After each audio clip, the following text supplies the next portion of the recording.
What if I told you there is a piece of music that is explicitly engineered to basically hack your nervous system? Oh, wow. Hack it how? Like literally hijack your spatial awareness and practically time travel you back to this bizarre historical anomaly in the year 1917. That is a big claim for just a song. Right, because usually, I mean, we treat music like passive acoustic wallpaper. Oh, totally. You just put a playlist on in the background while you're commuting or folding laundry. Exactly, or answering emails. It sets a mood, sure, but it rarely demands your total physiological surrender. Yeah, it acts as an ambient companion. But every so often you find a track that functions less like a soundtrack and much more like, well, architecture. Yes, architecture is the perfect word. It builds this invisible structure around you. Yeah. And the moment you press play and cross its threshold, it begins actively manipulating your biology. Which is wild to think about. Right, it's altering your breathing, Ugh. dictating your heart rate, and forcing you into a highly specific emotional state. And that phenomenon is exactly what we are unpacking today.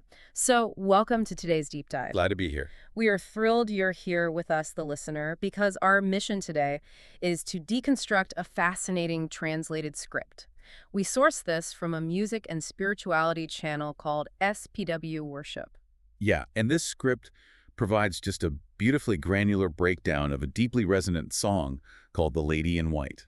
Right. And our source material, it's far from a standard album review. Oh, definitely not. It's this really compelling look at how this one piece of music manages to engineer a profound spiritual encounter. Mm-hmm. And it does that by weaving together literal historical testimonies with incredibly precise acoustic psychology. Okay, let's unpack this, because we need to start with why the source channel is highlighting this track right now, in this moment. Good point.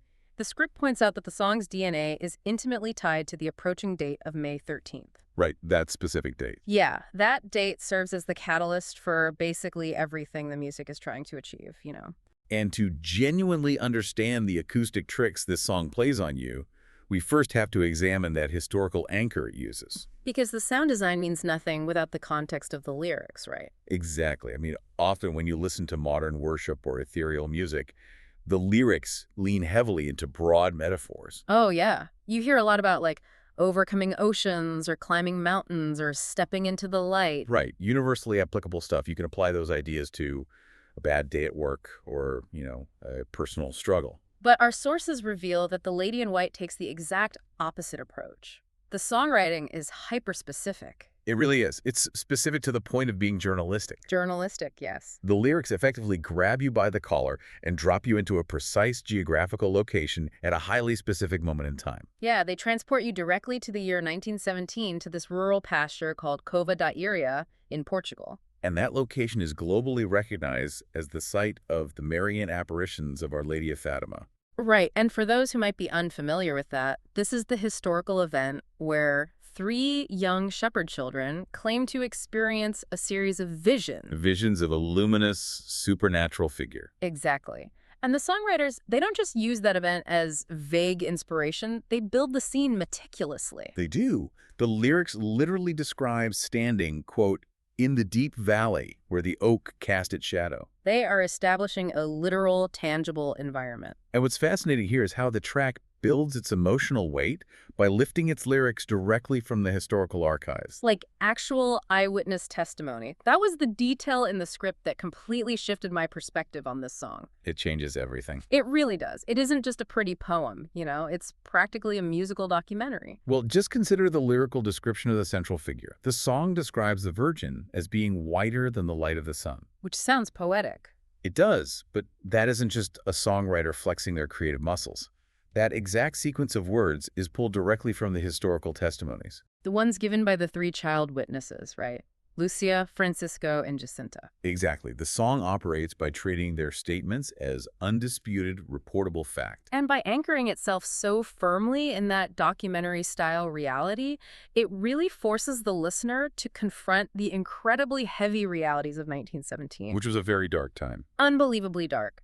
If you think about the global context of that year, The world was engulfed in the unimaginable trauma of the First World War. You have millions perishing in trenches, massive geopolitical upheaval, just a profound sense of global despair. And the brilliant thing about this song is that it doesn't try to sanitize that history. Not at all. It doesn't try to make it a comfortable listening experience. No, it leans directly into the darkness. I mean, the lyrics specifically demand penance and tears. And it includes an explicit, urgent plea to pray for Russia and the wider world. Which is so jarring. Hearing geopolitical references to the Russian state from a century ago embedded in a modern ethereal track. It really transforms the experience.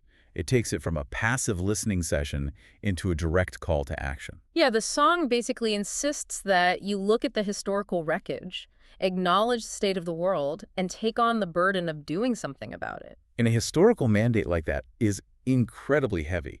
I mean, reading about global conflict and calls for penance in a history book might be intellectually stimulating, Sure. but it rarely moves a person to tears or genuine spiritual contemplation. Because the words on the page lack a delivery mechanism. Exactly. Well, here's where it gets really interesting. Because the source material defines the genre of this delivery mechanism as ethereal worship. Ethereal worship, yeah. And the script breaks down exactly how the producers engineer that ethereal site in the studio. And this is where the acoustic psychology really comes in. Totally. And I have to admit, when I first read their notes on the track's tempo, I was completely baffled. Oh, the tempo is arguably the most crucial structural decision in the entire piece.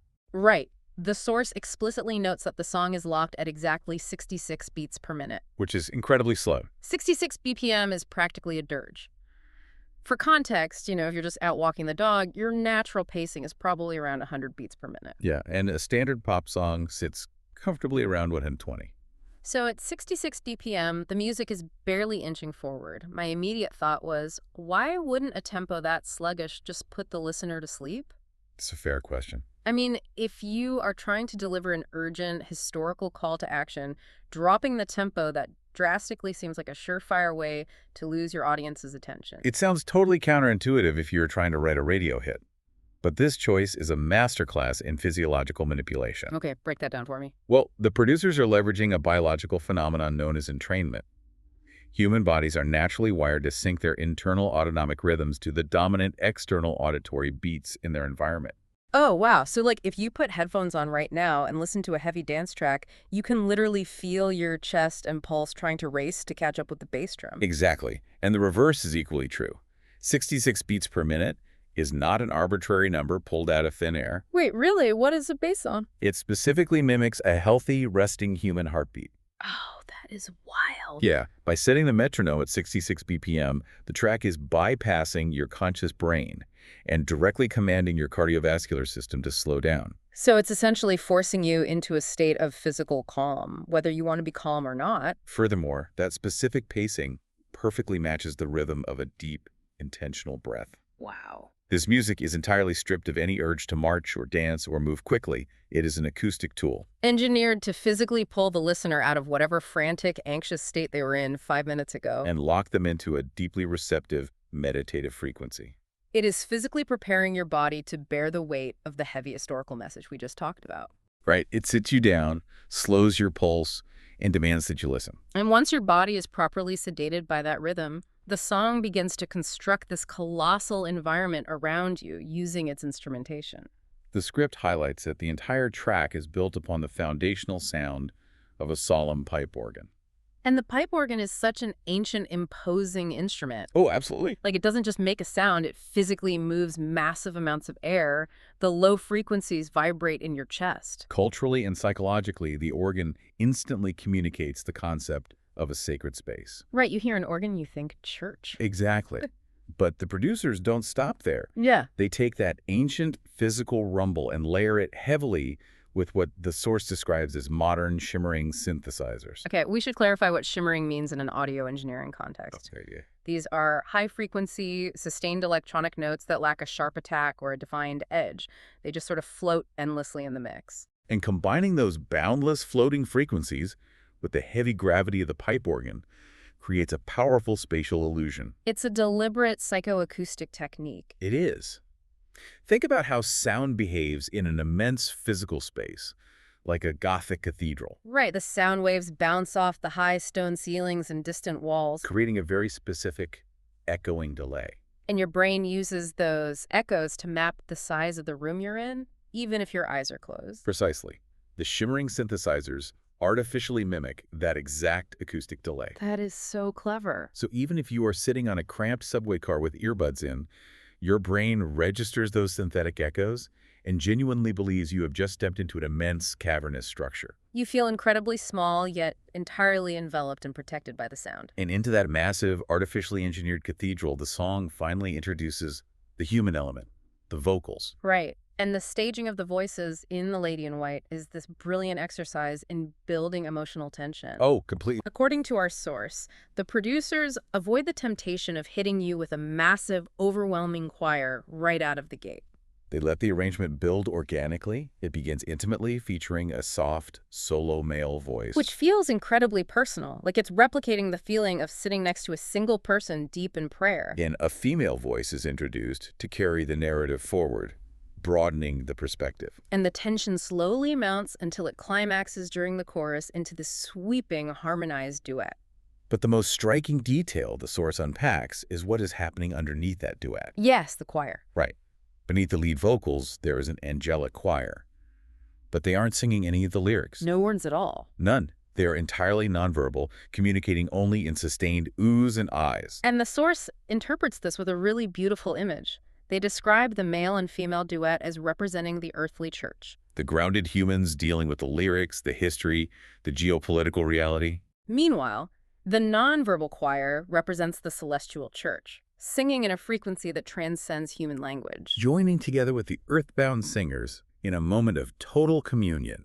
The layers of meaning embedded in the production are just staggering. Truly. But for me, the absolute peak of the track's acoustic engineering happens during the bridge. Oh, the brig is incredible. Because in modern songwriting, the bridge is almost universally used as the launch pad for the loudest, most explosive part of the song, right? Yeah, you expect the drums to kick in and the vocals to soar. But The Lady in White completely subverts that expectation. It executes a massive, terrifying, dynamic drop. The grand illusion of the cathedral suddenly falls away into a stark, ambient whisper. Yeah, the producers utilize a vocal technique known as sottovoce, which is Italian for under the voice. It is a deliberate, breathy lowering of the vocal volume to create dramatic emphasis. And the psychological impact of sottovoce cannot be overstated. I mean, if someone is standing in a room shouting at you, your instinct is often to pull away or tune them out. But if someone leans in incredibly close, inches from your ear, and drops their voice to a breathless whisper. Your brain instantly signals that you are about to hear something exclusive. Exactly. Something dangerous or profoundly important. You physically lean in to catch the words. And the source reveals exactly what these hushed vocals are whispering about. The 3 secrets. Yes. Oh. The lyrics in this bridge focus explicitly on the 3 secrets of Fatima. And to understand the weight of that, you have to know that the 3 secrets were apocalyptic, prophetic visions. Visions concerning the fate of the world, future global conflicts, and spiritual ruin, which the child witnesses claim to have received during the 1917 apparitions. So layer all of this together. You have your heart rate physically slowed to 66 beats per minute. Your brain tricked into believing you are standing in a massive, echoing cathedral. And then the music suddenly drops away into the dark while someone whispers prophetic, historical secrets about the fate of the world directly into your ear. It's intense. The sheer spine-tingling tension of that moment is wild. It is remarkably effective engineering. And if we connect this to the bigger picture, we begin to see exactly why this hyper-specific blend of challenging history and physiological manipulation has cultivated such a massive, dedicated audience. Right, because our source material provides some fascinating demographic data on that. It does. The largest subscriber base for the SPW Worship channel, and the audience that resonates most profoundly with this specific track is actually located in the Philippines. And that geographical concentration makes perfect sense when you delve into the cultural and spiritual context of the region. How so? Well, in the Philippines, the figure of Mary is rarely viewed as just a distant, historical, biblical character. Right. She is actively revered as the queen of the nation. That devotion is deeply woven into the country's cultural identity and daily life. And knowing that context really changes how you hear the central lyric of the song's chorus, which translates to, "We entrust our future and our souls to you." For an audience steeped in that specific cultural veneration, that line transcends standard worship poetry. It becomes something more real. It functions as a profound declaration of absolute surrender. Yes, surrender. The source analysis frames this lyric as a beacon of surrender in a world characterized by shadows and modern uncertainties. Which is something we can all relate to. Totally. I was actually trying to picture the physical mechanics of how that surrender feels to the listener. It's like a physical sensation. Yeah, it's like imagine reaching the peak of an incredibly grueling, steep hike while carrying a massive overloaded backpack. Oh man, I know that feeling. Right.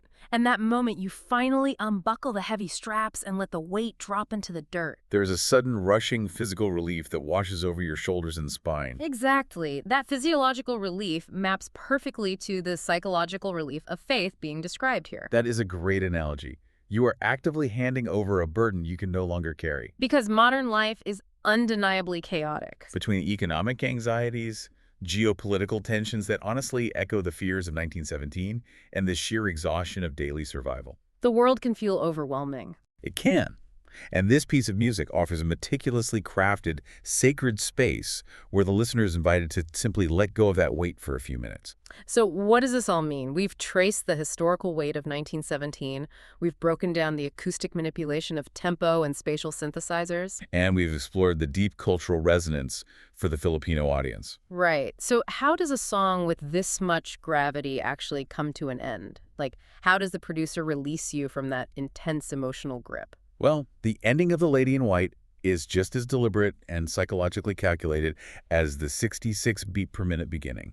It doesn't just fade out. No, the song doesn't conclude with a standard musical chord fading out. Instead, it ends with an environmental sound. Which is? The fading echo of distant church bells ringing in what's known as the Angelus style. Oh, the Angelus. For those unfamiliar, the Angelus isn't just random chiming, right? No, not at all. It is a very specific, traditional Catholic bell-ringing cadence that historically served to interrupt the workday, calling people in the fields or towns to stop what they were doing and pray. And the source interprets this choice not just as an aesthetic musical outro, but as a direct, actionable invitation.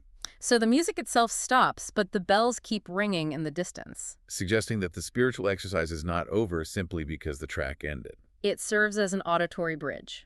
Exactly, inviting the listener to carry the meditative state they just achieved back out into the silence of their actual reality. It masterfully blurs the line between the engineered audio environment and the listener's real life. And you can see evidence of this working in real time. Right. The script notes that the SPW Worship channel actively encourages listeners to leave their personal prayer requests in the comments section of the video. And invites them to subscribe for more spiritual tributes. So the music isn't just an isolated experience. No, it is actively fostering a literal, interactive community of continuous shared prayer. The track achieves exactly what it set out to do. By utilizing every tool at its disposal.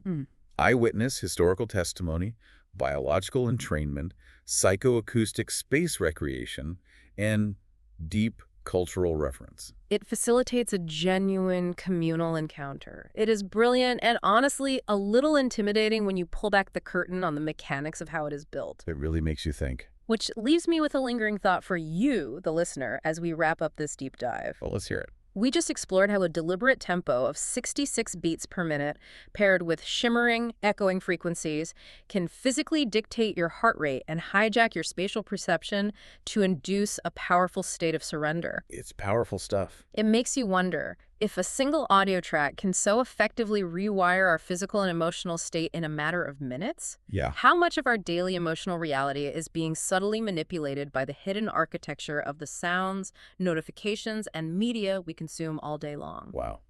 That is a heavy question. When you feel anxious, urgent, or exhausted, are you actually choosing how you feel, or are you just physically reacting to the tempos playing invisibly in the background of your life? Something to carefully consider the next time you put your headphones on. Absolutely. Thanks for joining us on this deep dive.